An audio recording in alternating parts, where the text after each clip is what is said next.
Good evening. Can people hear me? Yeah. Very good. Well, good evening. This is the second of our public meetings for Kentucky Power case. The case number is 2020-00174. We had a previous public meeting from 1 to 4 today, and we'll have a third on Monday, the 16th, from 6 to 9 p.m. And my name is Karen Wilson, and I'm staff here at the Public Service Commission. And just to kick us off, I'm going to do just a brief overview of the rate-making process and the process for public comments, and very brief overview of what was included in the application from Kentucky Power. And then we'll turn it over to Commissioner Matthews, who will provide some ground rules for our public comment process this evening.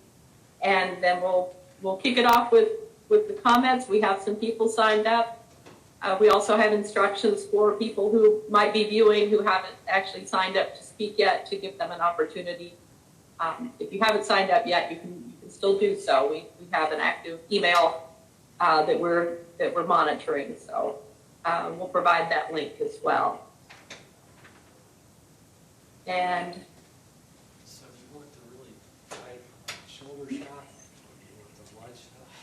there we go. Well, I just went over the agenda, so we'll skip that slide. Other than just to point out the mission of the PSC there at the bottom, and I won't read that, but. So, rate making, it's a legal process for Kentucky, defined in KRS Chapter 278. That's the starting point are the statutes, and then the regulations derived from those statutes.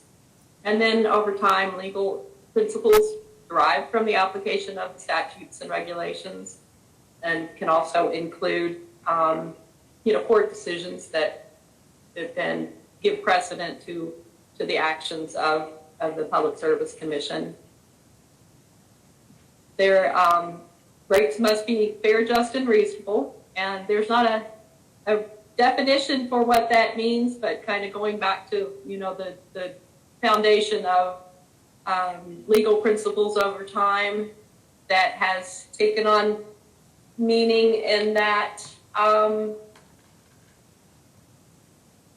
for the utility to be able to provide safe and efficient service to the customers. So there's that concept of fair, just, and reasonable in that regard, that the customers have, they're served by a utility, and they have, and then the utility has to fulfill that obligation, and in order to do that has to have the financial security in order to do that. So that's some of that concept that's tied into the rates being fair, just, and reasonable. And we'll move into the time frame for rate making, the way it's outlined in our statutes. A utility must file a 30-day notice of intent before submitting an application. And along with that, they have to submit to the local area and papers of local distribution in their area, and other ways that they have to give public notice for a rate adjustment or certificate of public convenience and necessity. The clock doesn't start ticking until the application is actually deemed complete. So oftentimes an application will be submitted, not oftentimes, but sometimes an application could be submitted, and there might be pieces that staff has once they've reviewed that initial application, there are certain requirements that need to be in there, and they would go back to the utility and say, we need more information in order to deem that complete. And once that determination is made, then that really starts the the clock. And rates don't take effect for 30 days, but there's our ability to impose a suspension period, and especially in a rate case, a big rate case, that's generally what the PSC does, is suspend the rate so that there is time to give sufficient scrutiny and review of the application. So in the case of Kentucky Power, for this particular case, that the rates are suspended up to and including January 13, 2021. Statutorily, a rate case has to be completed within 10 months. And then upon issuance of a final order, rehearing requests must occur within 23 days of that final order. So part of the process involves intervention by statute. The Kentucky Attorney General, representing ratepayers in general, has a right of intervention. Other possible interveners can apply to the PSC and show that they represent something that would be unique, something that wouldn't be considered by the PSC if not for their testimony and their intervention. Interveners then are full participants in the case. They have the ability to submit data requests and then are also part of the hearing itself. One thing I do want to say for today, our public meetings, these are all open to the public to speak, to the customers of the utility.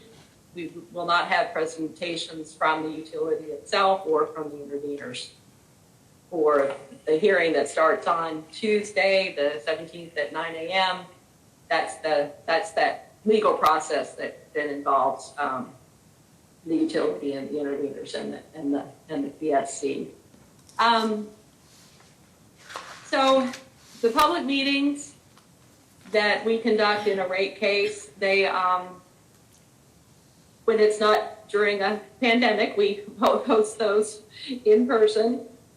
Generally, we would go to the local community or a local area of a utility to conduct that public meeting. And then the next item there, the hearing, as I said, that for this case will begin on Tuesday. It will be live streamed, and that'll be via YouTube on our website. And it's scheduled to go for several days.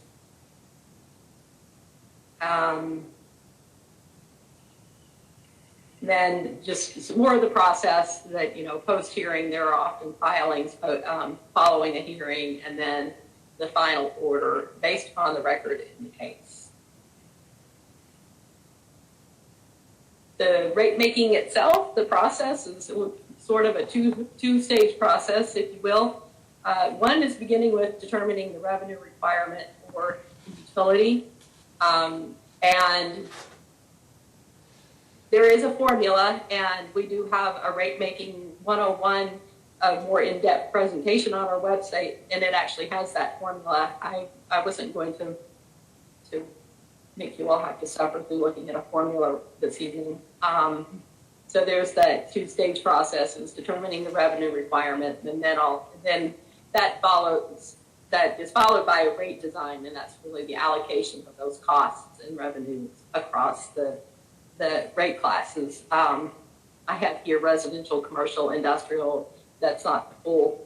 You could also have lighting, for example, would be considered within that allocation of costs. And when a utility, they provide a cost of service study, and that is something that we use as a guide. And in every case, generally in most rate cases, there's a balancing of costs and rates that typically occurs over time. Here I have some items that are not part of base rates, but this doesn't really get to what's not considered allowable expenses. And our Ratemaking 101 presentation goes into a little bit more detail about what's allowable and what's not. But so these items here, they're not in base rates, but they could appear on a customer bill because you would have like a fuel adjustment cost or an environmental compliance cost, demand side management if there are demand side management programs of the utilities. Those are items that would still appear on a customer bill, that they're not actually in the base rate.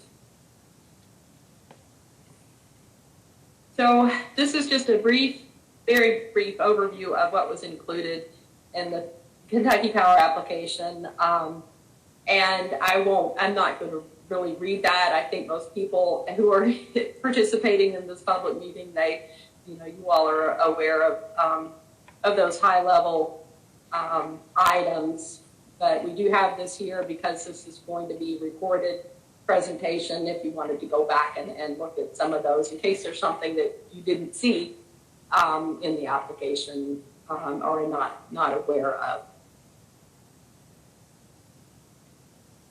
And as I mentioned earlier, interveners in a particular case might vary. In this case, we have the listing right there of the interveners. And again, most of those will be providing testimony and be engaged in the hearing itself that begins next week. So what's next? Well, we're going to conduct our public comment period tonight and then again on Monday. If you would like to speak, you can send an email to that email address there, psc.meeting@ky.gov. Again, the hearing itself will start on Tuesday at 9 o'clock and it will be live streamed. You can watch that. And the link is on our webpage. It's going to be virtual, as are these public meetings. And again, if you would like to sign up to speak, you have that email address at the top, pscmeeting@ky.gov. If you would like to provide written comments and have not done so yet, you can do that by submitting at the psc.info@ky.gov there at that last bullet. So with that, I'm going to turn it over to Commissioner Matthews, and thank you all for attending.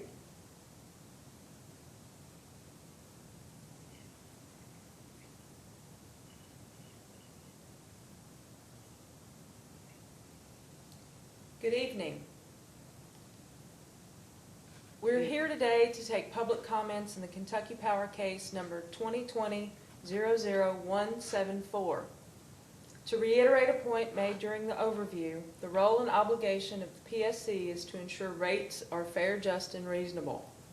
My name is Talina Matthews. I am a commissioner here at the Public Service Commission. This meeting is being recorded for the benefit of the public, the record, and in order for Vice Chairman Kent Chandler and Chairman Mike Schmidt to review and consider. The Commission understands that in any rate case proceeding, there are strong feelings and opinions.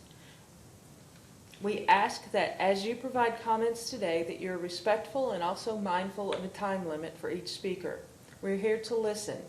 Kentucky Power is not presenting during the public comment meeting, and neither are the interveners in the case. Kentucky Power and the other parties have their opportunity to make their case during the pendency of this case. This is an opportunity for customers of Kentucky Power and for the public to state their positions, concerns, and provide the Commission comments for its consideration. Again, we're here to listen. During today's comment sessions, I will not be answering any questions. The Commission is the fact finder and decision maker in this case, and as such, the Commissioners are unable to comment or speak to the process or substance of the pending application. Nevertheless, questions you raise during your comments may well be of assistance to the Commission and its staff in adjudicating this matter.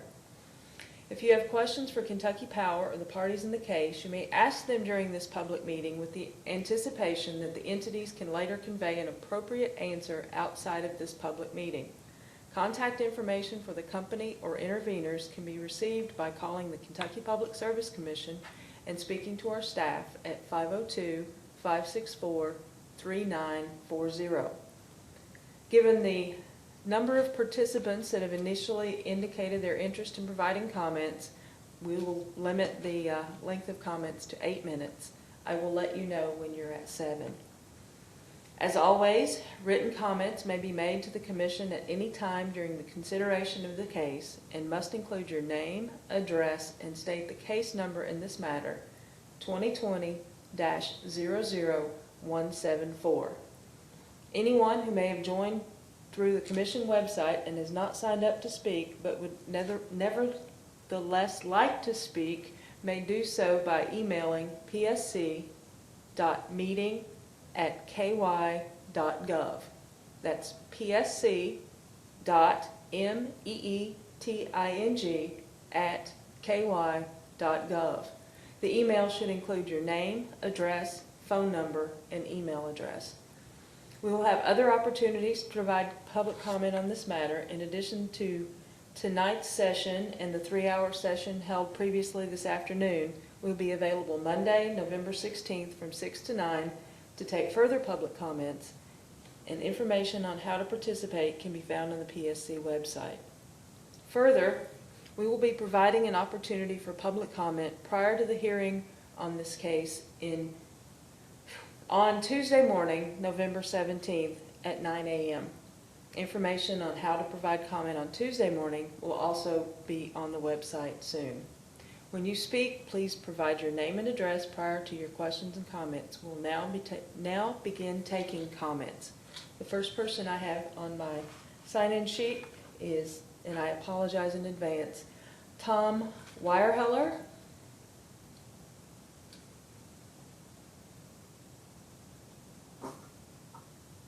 Tom Beerhauer.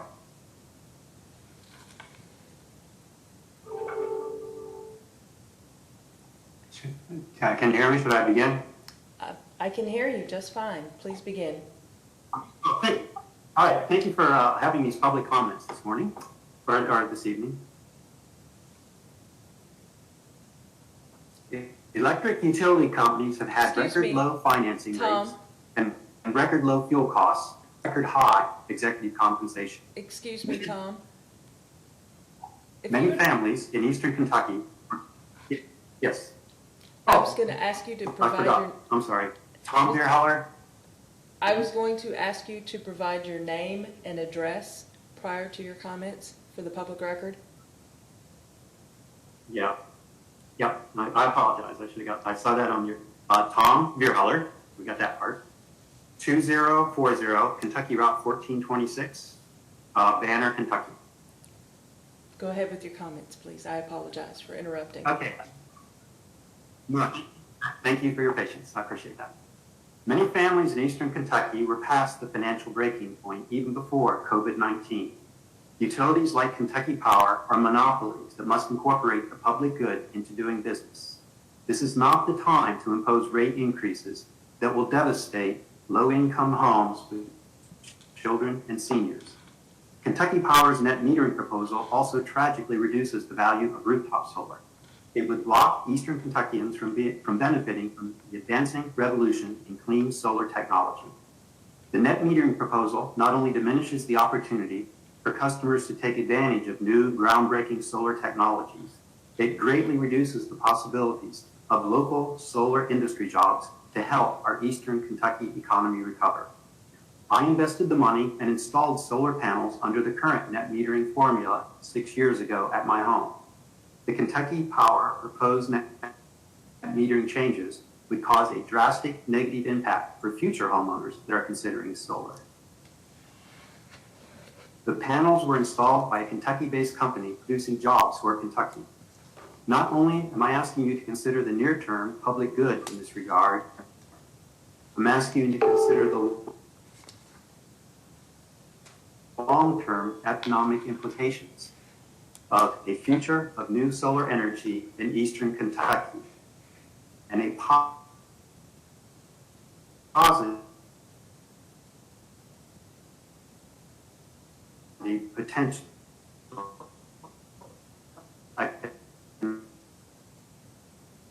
economic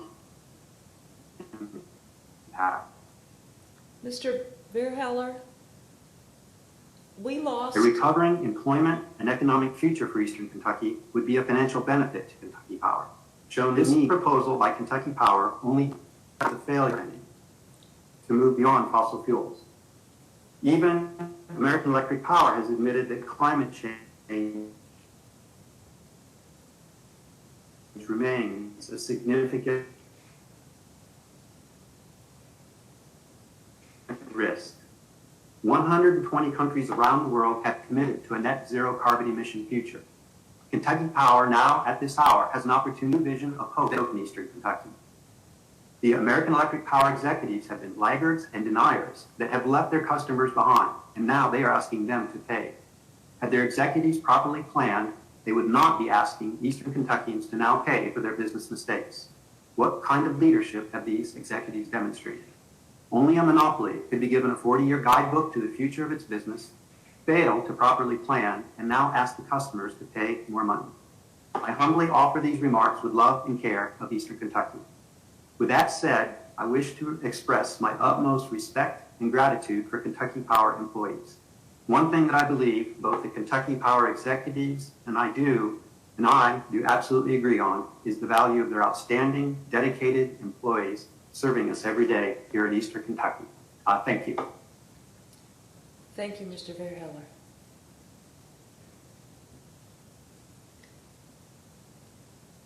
Next, we have Lisa Black.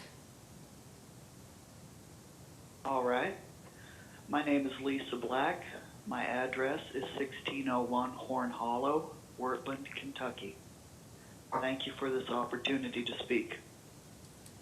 Electricity is a necessity, not a luxury. Access to heating and cooling, as well as the ability to work from home, keeps people alive. Kentucky is not fundamentally a wealthy state. We are further strained by the pandemic.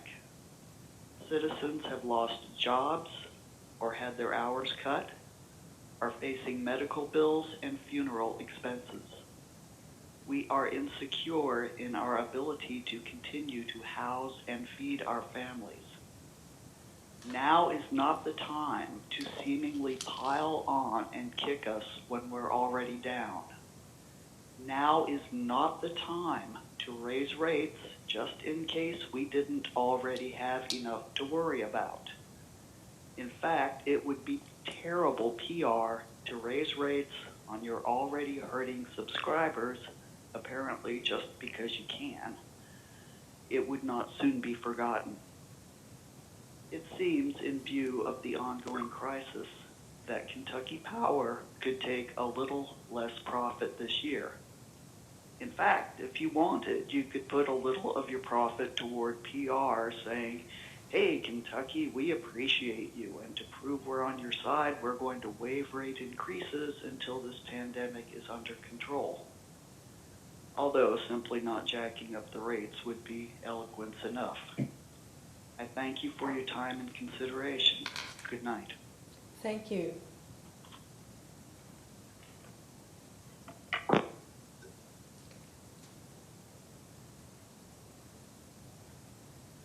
I believe next is Shelby Linton Ketty.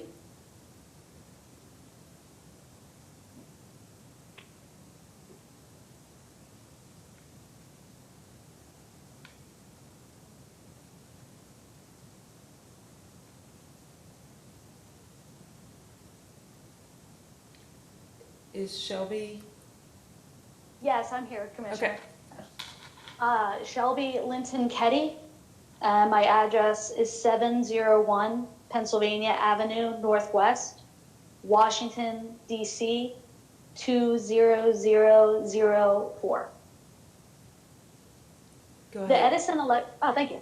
The Edison Electric Institute respectfully submits these comments to the Kentucky Public Service Commission in support of Kentucky Power's proposal to modify its net metering tariff, consistent with the statutory guidelines of recently enacted Senate Bill 100 in this proceeding. As you know, Senate Bill 100 was enacted in March 2019 with the intention to reform retail rate net metering in Kentucky and took effect earlier this year. Except for specific provisions, like grandfathering existing customers for 25 years, the bill provides only a roadmap of how to reform net metering and requires the Commission to establish an excess compensation rate and increase capacity limits. In this proceeding, the first initiated after Senate Bill 100's passage, the Commission now has the important task of determining whether the net metering successor tariff, as proposed by Kentucky Power, meets the statutory guidelines established in Senate Bill 100, and we think it should be approved. Kentucky Power's proposed successor tariff is a first step in a longer transition towards a more efficient and equitable rate design for private solar customers. The company's proposed solar rate design for net metering is reasonable, based on a verified cost-benefit analysis, immediately reduces the current subsidy paid by other non-net metering customers, and contains netting periods that make sense when considering the company's lack of AMI meters. Advanced metering would provide numerous benefits to both customers and the distribution system. With more granular data, customers could then use their private solar systems in a manner that could be more beneficial to them by enabling to maximize their system's output, and the company could better manage, track, and calculate the costs and benefits derived from these systems. In this proceeding, various interveners have suggested that the new tariff would undermine distributed solar market in Kentucky and also diminish customers' options for generating their own power. Unfortunately, there is no hard evidence that supports any of these claims. What is apparent, however, is that the economics of full retail net metering not only pays customer generators 3 times the market value of their excess energy, but was also not overly enticing to customers to date, as demonstrated by the extremely low private solar adoption rates in Kentucky Power service territory. The local solar market in Kentucky was and still is nascent. Regardless, it was wise and appropriate for policymakers to recognize and address the inequities of retail net metering by passing Senate Bill 100 and providing a roadmap for reform prior to adoption growing so quickly that it continues to force other non-generating customers to pick up the cost. Kentucky Power Company's proposed tariff in this proceeding not only meets the statutory guidelines established in Senate Bill 100, but is also just and reasonable for all customers, not just those who own private solar generation. More than a dozen other states have recognized the inequities of retail net metering and have begun to transition to a different compensation model for distributed generation. The proposed net metering 2 tariff, which would compensate customers at the company's calculated avoided cost rate of a little over 3.5 cents per kilowatt hour, is in line with other recently decided net metering proceedings and is fair to participating and non-participating customers alike because it immediately reduces the current multiple cross-subsidy issue.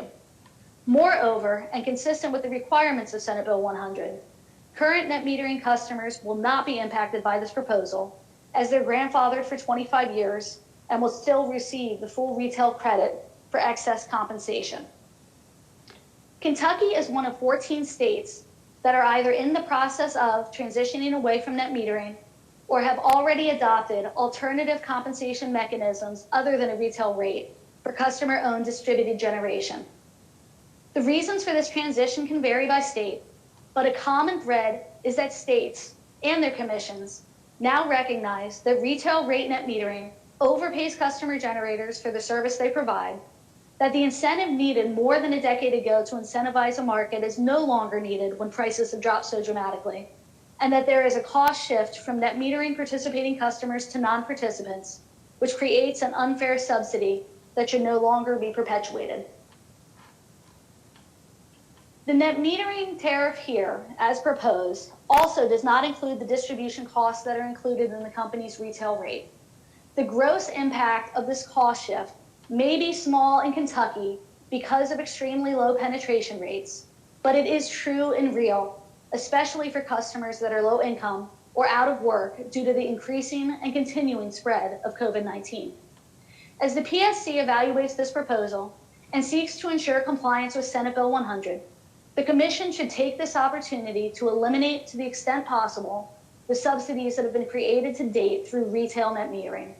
Correcting this inequity is not only better for customers, but also embodies the intent and direction of Senate Bill 100.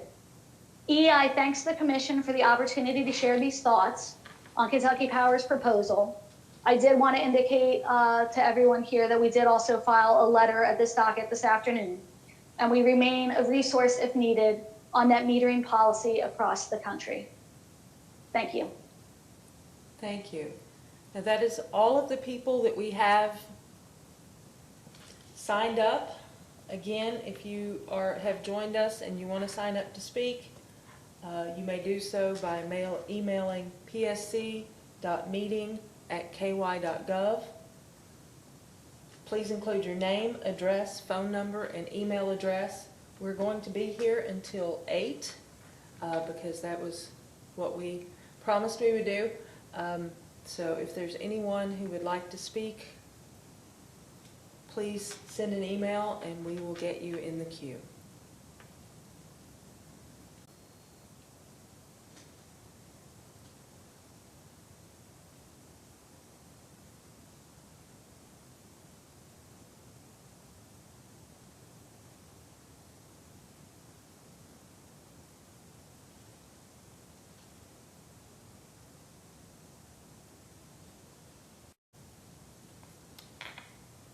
It is now 8 o'clock on Friday, November 13th.